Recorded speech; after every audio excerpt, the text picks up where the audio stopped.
Hey everybody, welcome back to the channel. Today's video I have another overview of these Palmetto State Armory Micro Dagger 15 round magazines. Though these ones here, just got my hands on these delivered today. So again, this is just kind of an overview, but these are their micro slick versions. When I did previously buy these two, these weren't available. I don't know if they weren't available yet or they were just out of stock.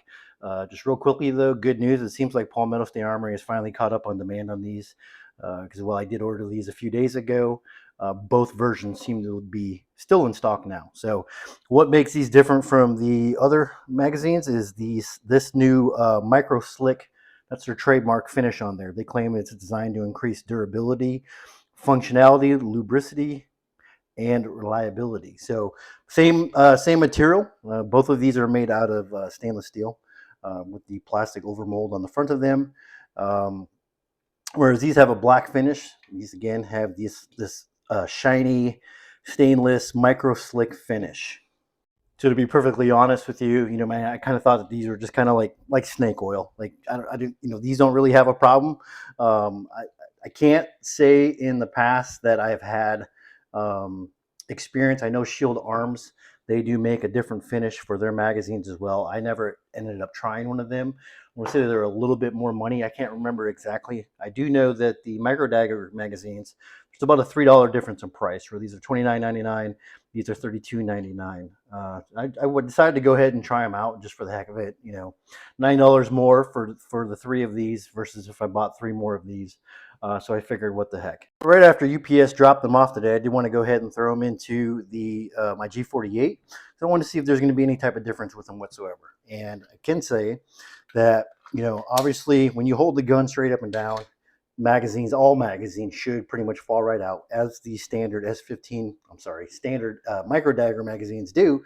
But one thing that I did notice was that when you hold the gun, it's not a just up and down angle. Like say maybe at let's call this a 80-degree angle or such.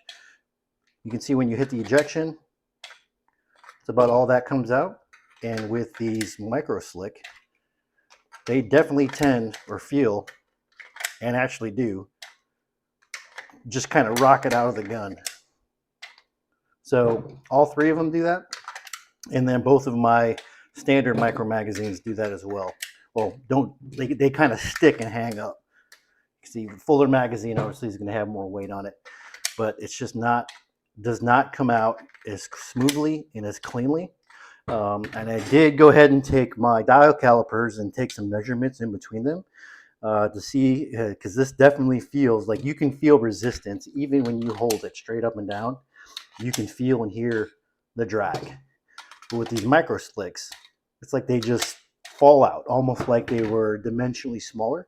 So did take my calipers and I measured them down here by the base pads, up here by the 10 and 11 round indicator, and then again up by the 4 and 5. And there were some of these measurements were smaller at those three places, and some of them were smaller on here. So I don't think that dimensionally they're that much different. I think that micro slick finish really does make a difference.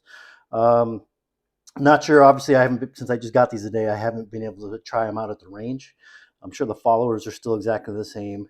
Other than that, they do look exactly the same. But if, to me, in my mind, just for $3 extra, that micro slick finish is a little bit of a nicer touch on there. If you have just the plain black ones, or you don't want to spend the $3, are they garbage? No, absolutely not. But it does appear to be that micro slick finish really does aid in ejection. And I'm assuming if they have that same finish inside of the magazine, that it could also lead to better reliability, as Palmetto State Armory does claim on their website. So a couple things also I want to touch base on is, since the last time I did this review, I have upgraded, or I've got a different frame for my G48. So before, I just had the standard non-MOS frame. I had wanted to get an MOS frame for it to add the light to it. They've been pretty much out of stock universally ever since the G43X and G48 came out. I did manage to snag one from I think it was riflegear.com or riflesupply.com. They had a sale that was like $180, so I went ahead and picked one up. And what I was curious to see if that was going to change any reliability with these magazines. And I did take it out to the range yesterday. Shot 4 different types of ammo. I had, I think, pretty much the same ammo, with the exception of the 147 grain Freedom munitions. I wasn't shooting suppressed, so I had some 115 grain Tula, some Fiocchi, some Cellar and Blot, and then some Max Tech 124 grain. It did have a couple hangups with the Cellar and Blot, where I got stovepipe jams, but I didn't have that issue with the other 3 ammo. So I'm going to assume it was just that Cellar and Blot, and I didn't have a lot of that. I want to say I had like a half of a box or so, but other than that, it was completely reliable.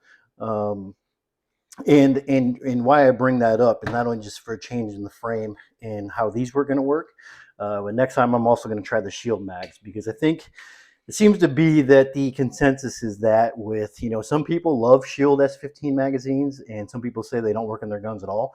It seems to be that the Shield arms mags work for about 80% of the people. I know that I have used my old 43X frame between my G48 slide and barrel and my G43.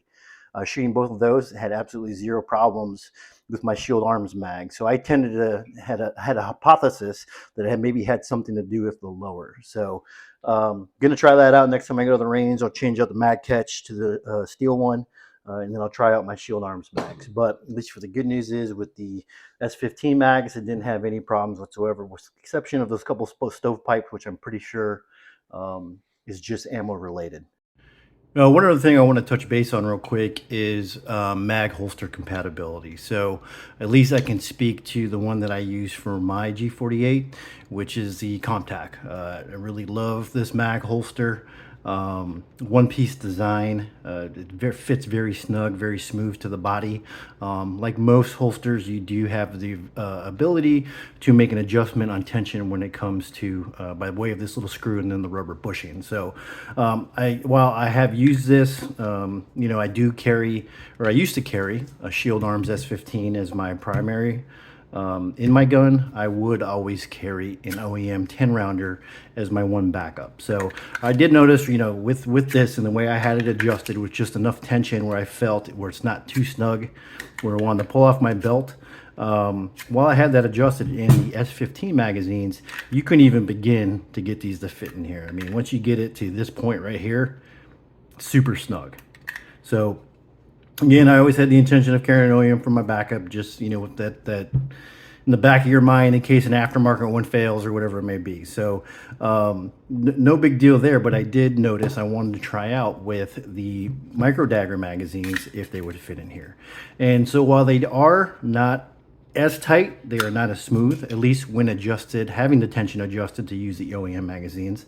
I did find that when you loosen it up enough, that's still just a little bit too snug.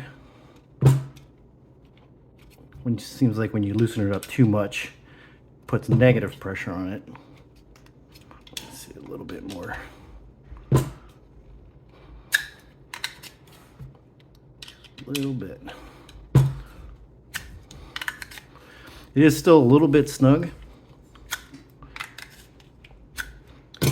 With the micro slick, feels a little smoother. I guess that micro slick finish makes it easier to pull out, but even still, this is way too tight. So the micro Dagger magazines, they seem to be a little bit smaller dimensionally than the Shield Arms S15 magazines, and at least with this mag holster that I have, if I do decide to run one of these micro Dagger magazines as my spare, it will at least work with this mag holster. And obviously that may be a little bit different with different manufacturers that you have out there of these mag pouches, but just wanted to touch base on that real quick. And just lastly, before I wrap this video, I did have a commenter ask me about the comparison on the shelf of the mag catch on one side of the magazine or other.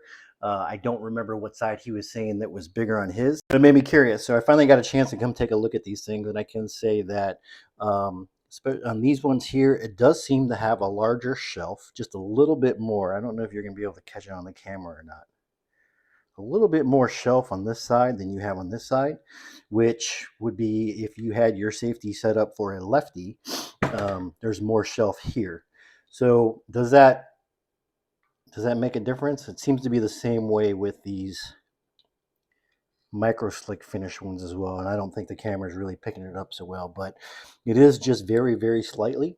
But the left-handed mag shelf definitely, you can see, is bigger on this side on all 5 of these magazines that I have here. So kind of, if that helps answer any question for that viewer, yeah, my magazines are all like that also. So that's about it for this video. Next one, I'll take these micro slicks out there and see if they make any difference. I didn't have any reliability issues previously when I took these out to the range. Again, except yesterday with the stovepiping with the one type of ammo. But we'll see if these are any different, taking them out to the range, along with trying out the S15 magazines. That'll be a separate video. So appreciate the views, all the feedback and questions I've been getting. Do this all for you guys, try to help anybody out. So hope you enjoyed the video. Please like, comment, share, subscribe. Have a good one.